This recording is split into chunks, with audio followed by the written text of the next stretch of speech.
This channel does not promote any violent, harmful, or illegal activities. All content provided by this channel is meant for an educational purpose only. RSS 100 বছর ধরে হিন্দুদের সংগঠিত করা চালিয়ে গেছে। হাজার বছরের পরাধীনতার পরে আমাদের ধর্ম সংস্কৃতি পরম্পরাকে জাগিয়ে তোলে আর রাষ্ট্র নির্মাণ ব্যক্তি নির্মাণের মাধ্যমে রাষ্ট্র নির্মাণের কাজ করে চলেছে। আমার সৌভাগ্য প্রায় 50-55 বছর ধরে যখন থেকে জ্ঞান হয়েছে হাঁটি তখন থেকে আরএসএস শাখায় গেছি। তাই পূজ্য সরসঙ্ঘ চালক আমাদের কাছে প্রেরণা, তাই তাকে দেখতে তার কথা শুনতে এসেছিলাম। আমার মতো হাজার হাজার লোক এসেছেন, খুবই আনন্দের কথা।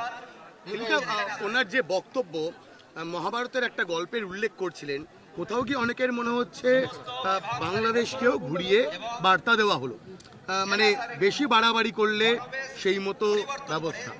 জীবনে সবসময় এই সংঘর্ষ চলে, যেটা উনি বলেছেন, ব্যক্তি জীবনে, সমাজ জীবনে, রাষ্ট্র জীবনে, পারিবারিক জীবনে, অন্তর্রাষ্ট্রীয় ক্ষেত্রেও এটাই হয় সব জায়গায়, স্বতঃসিদ্ধ। রামায়ণ মহাভারত সেই কথাই শিখিয়েছে আমাদেরকে।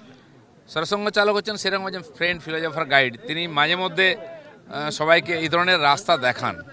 কারো পছন্দ হলে না হলে নেয় না, আমরা এই সংস্কারে বড় হয়েছি, তো রাষ্ট্রকেও রাস্তা দেখাতে হয়। রাষ্ট্রীয় স্বয়ংসেবক সঙ্গে সরসঙ্ঘ চালক রাষ্ট্রকে মাঝে মধ্যে রাস্তা দেখান, সেটা গ্রহণ করা উচিত। এর দ্বারাই আমরা সমৃদ্ধশালী হয়েছি দুনিয়াতে। কৃষ্ণের রাক্ষসকে বোতলবন্দি করার মতো ভারত বাংলাদেশকে বোতলবন্দি করবে? বাংলাদেশ আমাদের কাছে তো কিছুই না, সারা বিশ্বের সামনে ভারত এখন একটা মহাশক্তি। সেটা ডোনাল্ড ট্রাম্প যেভাবে মোদিজির পেছনে দাঁড়িয়ে আর চেয়ার ধরে দাঁড়িয়ে আছেন, দেখে বোঝা গেল যে আজকে ভারতবর্ষের প্রধানমন্ত্রীর সম্মান কোথায়। তো আমাদের সেই জায়গাটা ছিল, থাকবে, সেই জায়গাটাকে ধরে রাখতে হবে, সেই জায়গায় পৌঁছানোর মতো আমাদের সামর্থ্য তৈরি করতে হবে। এটা আমাদের কাজ এখন।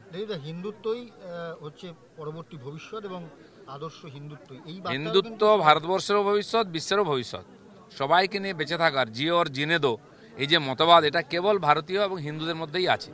যাদের মধ্যে নাই তারা নিজেরা ধ্বংসপ্রাপ্ত হচ্ছে। আপনার পাশের দেশে খেলার মাঠ হোক, বসন্ত উৎসব হোক, জিহাদিদের ফতোয়া তো দিন দিন বাড়ছে। এতে আমাদের খুব একটা চিন্তার কারণ নেই, কারণ ভারতবর্ষ এইসব দিনগুলো পার করে এসছে। পাকিস্তানের মতো সন্ত্রাসী রাষ্ট্র, আফগানিস্তান ও কাশ্মীরকে আমরা ঠান্ডা করেছি। বাকি দেশগুলো আমাদের আশেপাশে, তারা নিজেরা জর্জরিত। বাংলাদেশের কাছে সমস্যা আবার বাংলাদেশ বিভক্ত না হয়ে যায়। সেখানকার আর্থিক পরিস্থিতি, সামাজিক, সামরিক, প্রশাসনিক পরিস্থিতি খুব খারাপ হয়ে যাচ্ছে। ওখানকার এই যে প্রায় 20 কোটি মানুষ, তাদের জন্য আমাদের চিন্তা। নয়াদিল্লি স্টেশনে পদপিষ্টের মতো ঘটনা ঘটেছে, 14 থেকে 15 জন মারা গেছেন, কেন্দ্রের দিকে অভিযোগ উঠছে, কি বলবেন? দেখুন, আমাদের দেশে যেখানে বড় জমায়েত হয় কিছু না কিছু দুর্ঘটনা ঘটে যায়, কারণ মানুষও ধৈর্য কম, ডিসিপ্লিন মানতে চায় না। পুলিশ তো সব জায়গায় লাঠি চালাতে চায় পারে না। কুম্ভতেও তাই হয়েছে, ব্যারিকেড ভেঙে ঢুকে যাচ্ছে, কিছু অঘটন ঘটে যায়, তো দুর্ভাগ্যজনক। এত বিরাট জনসংখ্যা আর কুম্ভের মতো মেলা, পুরো হাইওয়ে, স্টেশন, সব জায়গায় জাম। তো সেই জন্য কিছু ঘটনা ঘটে যাচ্ছে। সরকারকেও সতর্ক হতে হবে, সাধারণ মানুষকেও সতর্ক হতে হবে এবার, যাতে দুর্ঘটনা না ঘটে। আপনি এখান থেকে বেরোন, যেই আসানসোল পার হবেন হাইওয়েতে, এখান থেকে 600 কিলোমিটার রাস্তা পুরোটাই জাম, হাজার হাজার গাড়ি, লক্ষ লক্ষ লোক। কোথাও কোথাও ঘটনা ঘটে যায়, রাস্তায় পেট্রোল নেই, ডিজেল নেই, জল নেই, এতে খাবার নেই, চা নেই, কি করবে লোক? সব কিছু হাতের বাইরে চলে যাচ্ছে। কোটি কোটি মানুষ বেরিয়ে পড়েছেন, তাও কষ্টটা সহ্য করে মানুষ আনন্দের সঙ্গে এই যাত্রা করছে। কিন্তু কোথাও কোথাও দুর্ভাগ্যজনক ঘটনা ঘটছে, এটা চিন্তার বিষয়। আরও আমাদের সাবধান হতে হবে। হিন্দুত্বই ভারতের রাষ্ট্রীয়ত্ব, আর হিন্দুত্বই বিশ্বের ভবিষ্যৎ। কারণ সবাইকে নিয়ে বাঁচার শিক্ষা হিন্দুত্বই দেয়, নিজেরা প্র্যাকটিসও করি আমরা। বিশ্বের সমস্ত পীড়িত মানুষকে ভারতবর্ষ এই জন্য স্বীকার করেছে যে ভারত একটা হিন্দু রাষ্ট্র, আর এখানে গণতন্ত্র আছে, ধর্মনিরপেক্ষতা এই জন্যই আছে। ভারত একটা হিন্দুদের রাষ্ট্র।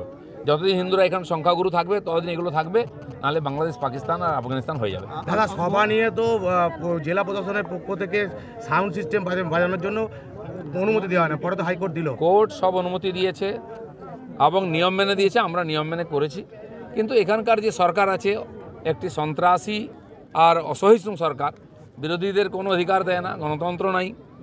তারা এখানে কারো কোনো মানে অধিকার, অস্তিত্ব মানতে চায় না। তাই এই ধরনের স্বৈরাচারী ব্যবহার করে বারে বারে কোর্টে যেতে হয়, আর তখন তারা থাপ্পড়ও খায়, আমরা পারমিশন পাই। জেলা পুলিশের পক্ষ থেকে তো আজকে সাউন্ড মানে শব্দ মাপার যন্ত্র বসানো হয়েছিল, কোর্ট বলেছে, মেপেছে। এমনকি যে ড্রোন দিয়ে হয়েছে তার জন্য পুরো পারমিশন না হয়েছে ডিএমের থেকে, সমস্ত বিধিবদ্ধভাবে। আমরা আগেও করতাম, এখনও করছি। কিন্তু এই যে সরকার আছে, যারা যত বেশি আর ভীত হয়ে যাচ্ছে, নিজেরা হারার ভয় করছে, পাবলিককে ভয় করছে, বিরোধীদের ভয় করছে, তার থেকে সহিংস হয়ে এই ধরনের প্রতিহিংসামূলক ব্যবহার করছে।